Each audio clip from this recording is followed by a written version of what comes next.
بسم اللہ الرحمن الرحیم۔ السلام علیکم ورحمۃ اللہ وبرکاتہ۔ دوستو، آج جمعہ کا دن ہے اور جمعہ کے دن ایک وظیفہ ہے ذاتی گھر کے حصول کے لیے، کہ ذاتی گھر مل جائے، اس طرح ذاتی کاروبار، ذاتی تجارت حاصل کرنے کے لیے۔ تو ان چیزوں کے حصول کے لیے یہ وظیفہ بہت کارآمد اور بہت زبردست وظیفہ ہے۔ ایک درود شریف ہے، جب بندہ اس کو جمعہ کے دن عصر کے نماز کے بعد 1000 مرتبہ پڑھتا ہے تو اس کے برکت سے اللہ جل شانہ گارنٹی کے ساتھ ایک جمعہ سے لے کر دوسرے جمعہ تک اللہ جل شانہ اپنے گھر کے بندوبست فرمائیں گے۔ لا تقنطوا من رحمت اللہ، اللہ جل شانہ کی رحمت سے کبھی بھی نہ امید، مایوس نہ ہو جانا۔ اللہ کے خزانے بہت وسیع ہے، سب کو کھلا پلا رہی ہے اللہ کی ذات۔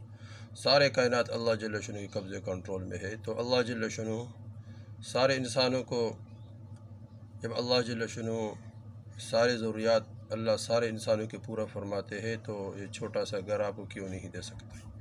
ضرور دے گا، لیکن دوستو اس کے لیے یہ ہے کہ ہم یقین کے ساتھ عمل کریں۔ اس یقین کے ساتھ ہم عمل کریں گے تو انشاءاللہ اس کے برکت سے اللہ جل شانہ ضرور عطا فرمائیں گے۔ اس طرح جمعہ کے دن ویسے بھی درود شریف کی بہت فضیلت ہے۔ ابو درداء رضی اللہ تعالیٰ عنہ حضور صلی اللہ علیہ وسلم کے ارشاد نقل کرتے ہیں کہ میرے اوپر جمعہ کے دن کثرت سے درود بھیجا کرو، اس لیے کہ یہ ایسا دن ہے کہ ملائکہ اس میں حاضر ہوتے ہیں، اور جب کوئی شخص مجھ پر درود بھیجتا ہے تو وہ درود اس سے فارغ ہوتے ہی مجھ پر پیش کیا جاتا ہے، حضور صلی اللہ علیہ وسلم پر وہ درود شریف پیش کیا جاتا ہے۔ تو وہ درود شریف جب مجھ پر پیش کیا جاتا ہے تو میں نے عرض کیا رسول اللہ صلی اللہ علیہ وسلم، آپ کے انتقال کے بعد بھی؟ تو حضور صلی اللہ علیہ وسلم نے فرمایا، ہاں، انتقال کے بعد بھی اللہ جل شانہ زمین پر یہ بات حرام کر دی ہے کہ وہ انبیاء علیہ السلام کے بدنوں کو کھائے، بس اللہ جل شانہ کا نبی زندہ ہوتا ہے اور رزق دیا جاتا ہے۔ تو اجساد انبیاء علیہ السلام پر اللہ جل شانہ نے یہ دنیا کی اور جو مٹی ہے، اس طرح قبر کی جو مٹی ہے، یہ اللہ جل شانہ نے حرام کر رکھا ہے۔ تو اس طرح حضور صلی اللہ علیہ وسلم کا ارشاد ہے، تمہارے افضل ترین ایام میں سے جمعہ کا دن ہے۔ اس دن میں آدم علیہ السلام کی پیدائش ہوئی ہے، اسی میں اس کی وفات ہوئی ہے، اسی دن میں نفخہ یعنی پہلا سور، اور اسی دن میں ساقہ یعنی دوسرا سور۔ پھر اسی دن میں مجھ پر جو آدمی درود بھیجا کرے، اس کے لیے تمہارا درود مجھ پر پیش کیا جاتا ہے۔ حضور صلی اللہ علیہ وسلم کے صحابہ کرام رضی اللہ عنہ نے عرض کیا، یا رسول اللہ صلی اللہ علیہ وسلم، ہمارے درود آپ پر کیسے پہنچیں گے؟ آپ تو قبر میں بوسیدہ ہو چکے ہوں گے۔ حضور صلی اللہ علیہ وسلم نے ارشاد فرمایا، اللہ جل شانہ نے زمین پر یہ بات حرام کر دی کہ وہ انبیاء علیہ السلام کے بدنوں کو کھائے۔ اب امامہ رضی اللہ عنہ کی حدیث میں سے ہے کہ حضور صلی اللہ علیہ وسلم کا یہ ارشاد ہے کہ میرے اوپر ہر جمعہ کے دن کثرت سے درود بھیجا کرو، اس لیے کہ میرے امت کے درود ہر جمعہ کے دن مجھ پر پیش کیا جاتا ہے، بس جو شخص میرے اوپر درود پڑھنے میں سب سے زیادہ ہوگا وہ مجھ سے قیامت کے دن سب سے زیادہ قریب ہوگا۔ دوستو، ہم جمعہ کے دن باقی اعمال بھی کریں گے، اسی طرح سارے اعمال میں سے زیادہ اعمال ہم حضور صلی اللہ علیہ وسلم پر درود شریف والا عمل کریں، کہ ہم اٹھتے بیٹھتے یعنی چلتے پھرتے ہر حال میں حضور صلی اللہ علیہ وسلم پر کثرت سے درود شریف بھیجا کریں، کثرت سے۔ عبداللہ بن مسعود رضی اللہ تعالیٰ عنہ سے روایت ہے کہ حضور صلی اللہ علیہ وسلم نے ارشاد فرمایا، جمعہ کے دن میرے اوپر اکثر درود بھیجا کیا کرو، اس لیے کہ جو شخص مجھ پر جمعہ کے دن درود بھیجتا ہے وہ مجھ پر فوراً پیش ہوتا ہے۔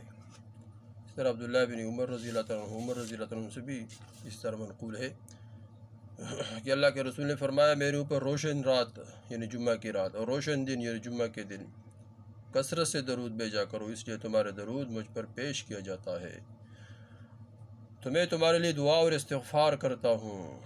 دیکھو بھائی، حضور صلی اللہ علیہ وسلم اس انسان کے لیے استغفار اور دعا کرتا ہے جو جمعہ کے دن کثرت سے، جمعہ کی رات کثرت سے حضور صلی اللہ علیہ وسلم پر درود شریف بھیجتے۔ اکثر علماء فرماتے کثرت کا مطلب یہ ہے کہ ہم کم از کم 313 مرتبہ سے زیادہ درود شریف پڑھیں، 313 مرتبہ سے زیادہ۔ دوستو، ایک درود شریف ہے، جب ہم اس درود شریف کو عصر کی نماز کے بعد 1000 مرتبہ پڑھتا ہے، 1000 مرتبہ، انشاءاللہ اس کی برکت سے اللہ جل شانہ ذاتی گھر عطا فرمائیں گے، ذاتی کاروبار، ذاتی تجارت عطا فرمائیں گے۔ دوستو یہ جو درود شریف ہے، ایک تو مشہور درود شریف ہے، جب ہم اس کو پڑھتے ہیں 80 مرتبہ تو اللہ جل شانہ 80 سال کے گناہ معاف فرمائیں گے، جمعہ کے دن عصر کے نماز کے بعد۔ تو اس کے ایک اور بھی فضیلت ہے، جب آپ لوگ جب یہ سنیں گے تو حیران ہو جاؤ گے کہ جب ہم عصر کے بعد وہی درود شریف 1000 مرتبہ پڑھیں گے تو انشاءاللہ اللہ جل شانہ ذاتی گھر عطا فرمائیں گے۔ انشاءاللہ ایک جمعہ کیا یہ عمل، دوسرے جمعہ آنے سے پہلے اللہ جل شانہ ذاتی کاروبار، تجارت کا بندوبست اللہ جل شانہ فرمائیں گے۔ کون سا درود شریف ہے دوستو؟ وہ اللہم صلی علی محمد النبی الامی وآلہ وسلم، بہت مختصر درود شریف ہے، اللہم صلی علی محمد النبی الامی وآلہ وسلم۔ یہ درود شریف 1000 مرتبہ جمعہ کے دن عصر کے نماز کے بعد پڑھنا ہے۔ عباس فرماتے کہ جب ہم اس کو 1000 مرتبہ پڑھے، مغرب کے بعد بھی پڑھ سکتے ہیں، مغرب کے بعد بھی 1000 مرتبہ عصر کے بعد بھی پڑھ سکتے ہیں، مغرب کے بعد، لیکن عصر کے بعد پڑھ لیا بہت فضیلت کی بات ہے۔ تو فرمائے کہ جو اس درود شریف کے جمعہ کے دن یعنی عصر کے نماز کے بعد پابندی سے کرتا ہے تو اللہ جل شانہ اس کے لیے ذاتی گھر کا بندوبست ضرور فرمائیں گے، ضرور اللہ جل شانہ ضرور ذاتی گھر کا بندوبست فرمائیں گے۔ عباس فرماتے ہیں کہ جمعہ کے دن کسی بھی وقت اس کو 1 سال تک روزانہ 300 مرتبہ پڑھیں، اس طرح اس کے ساتھ 300 مرتبہ سورہ اخلاص بھی پڑھیں تو انشاءاللہ اس کے بھی ذاتی گھر کا بندوبست اللہ جل شانہ جلدی عطا فرمائیں گے۔ ایک اور وظیفہ بھی ہے کہ بندہ 1 سال تک مسلسل 300 مرتبہ صرف سورہ اخلاص پڑھے، صرف سورہ اخلاص، تو اس کے برکت سے بھی اللہ جل ذاتی گھر عطا فرمائیں گے۔ دوستو اس وظیفے کو خود کرے آگے شیئر کرے تاکہ سب کو ذاتی گھر مل جائے، سب کو فائدہ ہو جائے، سب اس سے فائدہ اٹھائے۔ والسلام۔